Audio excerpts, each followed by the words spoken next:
Today, we're diving into the invisible architecture of our digital worlds, 3D sound engineering. It's this incredible science of building entire realities just for your ears.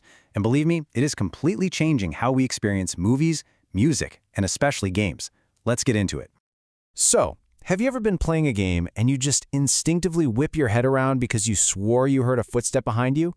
Or maybe you're in a movie theater and you can feel a helicopter fly right over your head. Yeah, that feeling, that total immersion, that's not magic. It's the result of some absolutely brilliant audio engineering. So how is this really different from what most of us are used to? Well, for decades, we've had stereo sound. A left channel, a right channel. Pretty straightforward, like your standard headphones. But spatial audio, or 3D sound, is a massive leap. It's not just about left and right anymore. It creates a complete sphere of sound all around you. The goal isn't just for you to hear the sound. It's to make you feel like you're actually in the room where it's all happening. So, what exactly do we mean by immersive sound? Well, at its core, it's all about perception. It's about, tricking your brain into believing a reality that isn't technically there. And the most important word on this slide is believable. See, the real goal here isn't just technical perfection. It's about psychoacoustics, the psychology of how our minds process sound. Engineers are literally using audio cues to manipulate our sense of space and convince our subconscious that we've been teleported somewhere else entirely. So how on earth does our brain fall for this trick? It all comes down to the completely unique way each of us hears the world. You can think of it like having your own personal sonic fingerprint. The scientific key to all of this is something called the head-related transfer function, or HRTF. Now, I know it sounds super complicated, but the idea is actually pretty simple. The exact shape of your head, the way your shoulders are built, even the little folds in your outer ear, they all subtly change and color a sound wave before it ever reaches your eardrum. Your brain has spent your entire life learning to decode these tiny changes. Okay, let's break that down. Imagine a bird chirps somewhere above you and to your right. That sound wave travels out, right? But it gets slightly muffled and delayed by your shoulder before it reaches your left ear, while it hits your right ear much more directly. Your brain, in a fraction of a second, processes these tiny differences in timing and tone and tells you, hey, the bird is up there, on the right. It's an unbelievably complex calculation we all do without even thinking about it. And this right here highlights both the biggest challenge and the most exciting part of 3D audio. Since everyone's HRTF is unique, a one-size-fits-all 3D mix won't be perfect for everybody. So the holy grail is personalization.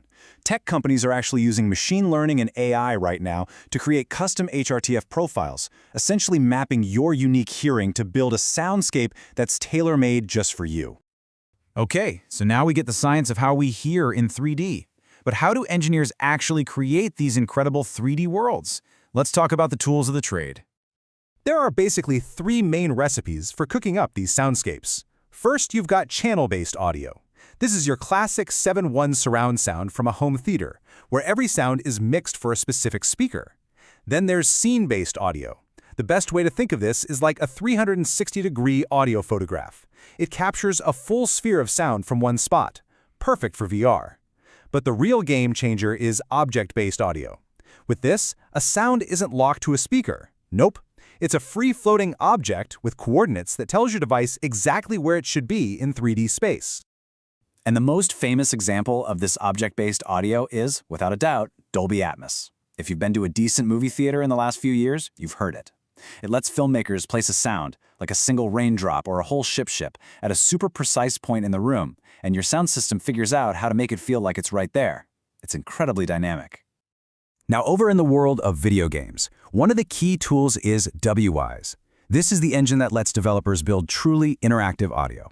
The game basically tells Wwise, hey, an explosion happened over here, and Wwise calculates in real time how that sound should bounce off walls, get muffled by a door, and change as you run through the level. It's what makes game worlds sound so alive and believable. So we have the science, and we have the technology. But who are the actual people bringing all this to life? Let's talk about the architects of this auditory reality, the sound engineers. It's a role that's this amazing blend of deep technical skill and pure creativity. These folks aren't just placing sounds on a timeline. They're working with directors and developers to figure out the entire sonic vision of a project, how a scene should feel. They have to master all this complex software, mix for formats like Atmos, and make sure the final product is a seamless, emotionally powerful experience for all of us. So, what does it take to become one of these architects?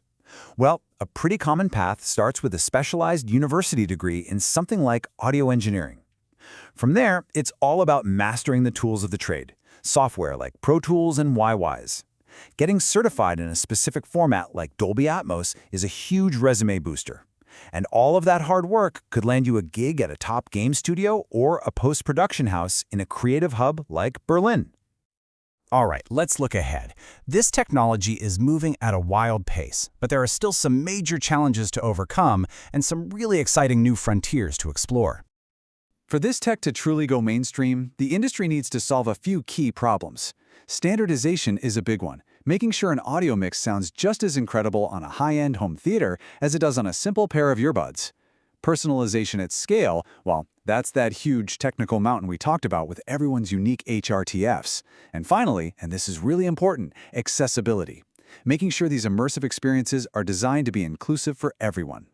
Because ultimately, this isn't just about getting better headphones or adding more speakers. The grand vision here is to fundamentally change our relationship with sound itself.